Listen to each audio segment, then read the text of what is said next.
E aí pessoal, beleza? Pra quem não me conhece, eu sou Fernando Brasileiro e este é o aula de História na Web 3.0. Hoje, seguindo a nossa série sobre a Grécia Antiga, vamos focar em Esparta. Política, formação, educação, enfim, vamos dar uma averiguada como que funcionavam as coisas em Esparta. Quem puder deixar o likezinho no vídeo já agradeço, dá aquela força. Vamos chegar naquela meta dos 1000 inscritos até o final de 2019. Já falei demais? Bora pra vinheta.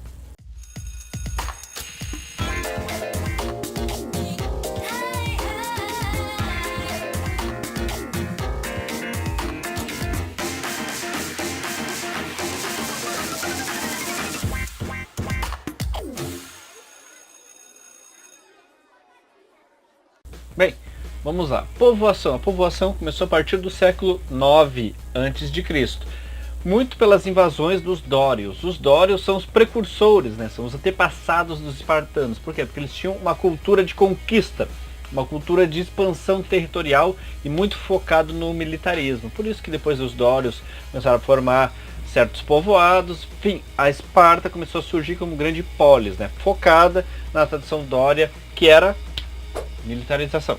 Assim também temos, a partir da polis, né, de espartano, temos as classes sociais definidas. Bom, os dórios se tornaram os esparciatas, né, que são os donos do pedaço. Esparta, esparciatas, beleza.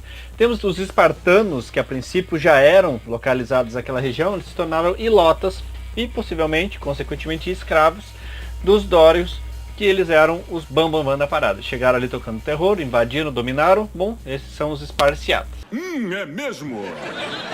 Para vocês terem uma noção como funcionava a pirâmide social, tá aí na tela para vocês, literalmente uma pirâmide social. Os esparciatas, né, que eram os descendentes dos dórios, os mais ricos, vamos dizer assim, né, donos de terras, eles controlavam a política e o exército de Esparta. Eles representavam pouco da população. Como toda a população, na verdade, de qualquer estrutura, de qualquer civilização, os mais ricos, os que dominam, são sempre os menores índices da população. Sempre a gente tem muito mais gente serviçal, gente muito mais escrava na base do que no topo da pirâmide, né? Depois nós temos os periecos, que eles eram homens livres. Eles não eram escravos, eles eram os comerciantes, artesãos que tinham mais um livre acesso, assim, representavam 10% da população. E por fim temos os ilotas, que eles eram já o pessoal que habitava aquela região de Esparta, mas os dórios dominaram eles com força, com organização militar, e começaram a fundar as bases de Esparta a partir disso. Os ilotas eram escravos, mas boa parte deles pertenciam ao Estado, tipo, eram escravos públicos, eles tinham que fazer a máquina funcionar. A classe social já era determinada no nascimento. É pai ilota, mãe ilota, mas vai ser ilota. Os caras são esparciatas, bom, geralmente eles se relacionavam entre si, casamentos armados, para manter o poder naquelas mãos. E não tinha mobilidade, pessoal. Era muito improvável algum ilota e um esparciata se relacionar para haver alguma mobilidade social. Era de um, cada um no seu quadrado. Que merda, hein? O sistema político na Esparta da Grécia Antiga, como funcionava? Era uma diarquia. Mas o que é isso? Não sei. A diarquia, propriamente dito, era: temos dois reis. Se fosse a monarquia, né? Mono, um, diarquia, dois. Dois reis. Um com função mais de chefe guerreiro, chefe militar, e o outro com função religiosa. Toda civilização, pessoal, desde a pré-história, tem um líder religioso. Bom, esse aí partia da diarquia, né? Ele estava lá encabeçando o poder, mas claro, como era uma civilização mais militarizada, bom, o chefe militar tinha também seus poderes concedidos pela população, enfim, até porque, se tratando de uma diarquia, né, dois reis, a princípio deveria entrar num acordo, mas o poder militar sempre sobressai ao poder religioso. É verdade. Quer dizer, às vezes não. Outra parte da máquina pública, se é que a gente pode falar assim, da política de Esparta era a gerúsia. A gerúsia era um composto, era um conselho de 28 anciões com funções legislativas, ou seja, é o nosso legislativo atual. Eles coordenavam, faziam leis, enfim, mantinham a coisa funcionando. Tínhamos a Apela, era uma assembleia de esparciatas. Lembrando, esparciatas era aquela ponta do iceberg lá que estavam os privilegiados. Eles comandavam de cima algumas funções eleitorais. E temos os éforos, que são 5 cidadãos escolhidos, né, com funções de fiscalização, mas também com funções executivas. Mas era mais fiscalização, pessoal. Até porque, lembrando, o poder partia de cima. Ali eram só ramificações para facilitar toda uma burocracia na política de Esparta. Chegamos numa parte que na antiguidade cada civilização tratava de um jeito. Seja por religião, seja por cultura. Em Esparta, as mulheres não ficavam confinadas exclusivamente ao espaço doméstico. Praticavam exercícios físicos, cuidavam do corpo, da saúde, da alimentação. Por quê? Porque como Esparta é uma cidade de cunho militar, eles tinham na cabeça que uma mulher saudável, bem tratada, casada com um soldado forte, robusto, muito bom, poderiam procriar bons soldados. Tanto que até muitas crianças, quando nasciam com problemas físicos, né, defeitos físicos, assim, elas eram atiradas de penhasco, elas eram largadas em rios, largadas à própria sorte. Ou mesmo mortas em sequência, e aquela mãe que tivesse mais de um filho defeituoso, bom, aquela ali não era uma boa parideira.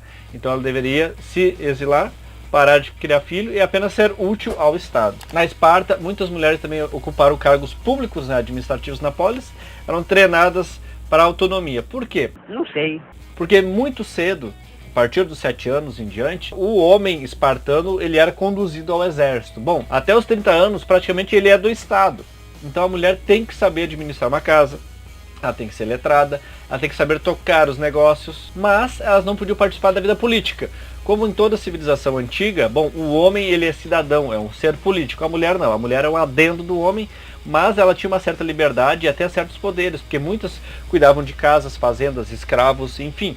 A função administrativa, o cuidar da casa, elas tinham que saber fazer, porque o homem estava lá, guerreando. Legal! Bem louco! Aqui, pessoal, vamos falar um pouquinho da educação espartana. Primeiro, quais são os valores da educação espartana? Vocês, acho que alguns vão se identificar com o nosso momento atual da política brasileira, que a gente está tentando inserir isso na cabeça dos jovens. Laconismo. O que é isso? Bom, é tu falar pouco, ser obediente e não ter pensamento crítico. Ou seja, é aquele ensino tecnicista. 1 mais 1 é 2, tá, é isso. Então não tem que saber, tá, mas por quê? Como que faz? Ah, o que pode gerar? Onde eu posso usar isso? Não, você tem que saber que 1 mais 1 é 2 e ponto. Certo? Não.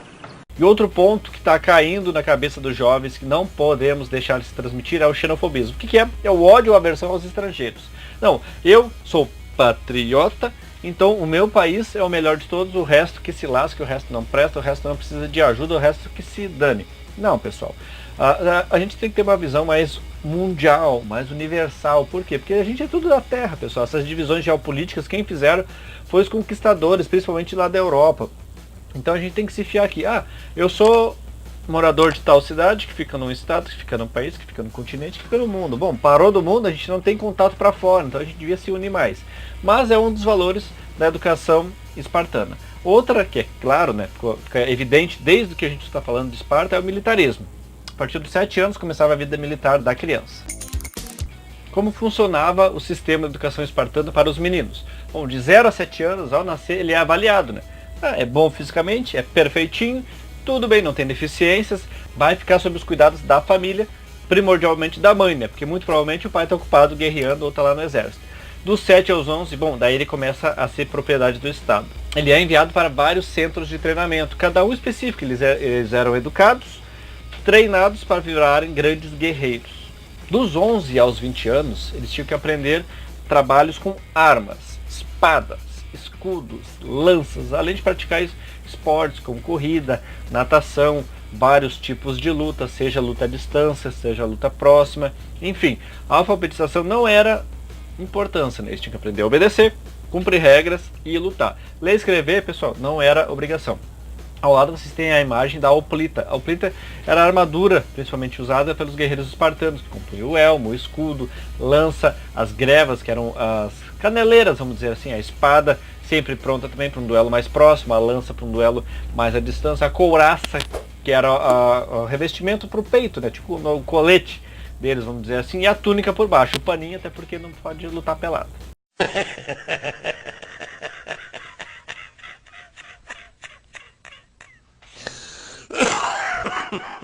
Seguindo na educação espartana, temos a faixa etária dos 20 a 30. Bom, ali eles ficavam nos quartéis. 10 anos de treinamento intensivo, até porque os espartanos ficaram muito, mas muito conhecidos com a fama de grandes guerreiros, não é à toa, pessoal. Dos 7 aos 30, tem que lutar bastante, poucos se relacionavam fora, a partir dos 30, bom, eles conquistavam uma certa liberdade, né? Estavam livres do serviço militar, dos 30 aos 60 anos. Após 60, bom, fim, daí está liberado mesmo, mas dos 30 aos 60, qualquer coisa que entrasse em guerra, estavam lá prontos para servir. A partir de 60, pessoal, se durasse até os 60, daí estavam liberados. É mesmo? E aqui temos um fato muito importante e que deu muito sucesso para Esparta na questão militar, que são as falanges. Era a formação, também chamada de phalanx, né, que eram soldados alinhados, eles formavam um quadrado, propriamente dito assim, com escudos e lanças apontados direto para o inimigo. Eles formavam um contingente unido, eles não se dispersavam, não eram flancos atiradores nem nada, era um bloco maciço que guerreavam. E tinha até uma frase que muito se falava que as falanges são tão fortes quanto o seu elo mais fraco.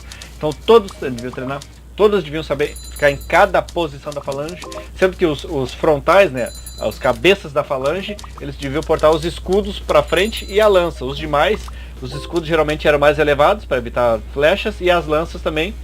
E na retaguarda, arco e flecha. Certo, pessoal? Esse aqui foi o videozinho falando de Esparta. Espero que tenha ajudado vocês em alguma coisa. Se não ajudou, se tem erro, se tem problema, se não gostaram, se ficou muito feio, mandem nos comentários, não tem problema. Eu não apago críticas. Só não usem palavrão, tá, pessoal? Xinguem, usem comentários construtivos. Ah, Fernando, o que tu falou estava incorreto. O correto é isso, isso, isso. Não tem problema, eu posso fazer um videozinho de errado explicando, ó, canal não sei o que, falou que estava errado, fui pesquisar e realmente estava errado. Então eu agradeço a contribuição. Espero que tenham gostado. Se inscrevam no canal, vamos bater a meta de 1000 inscritos. Por favor, deem aquela força. E até a próxima.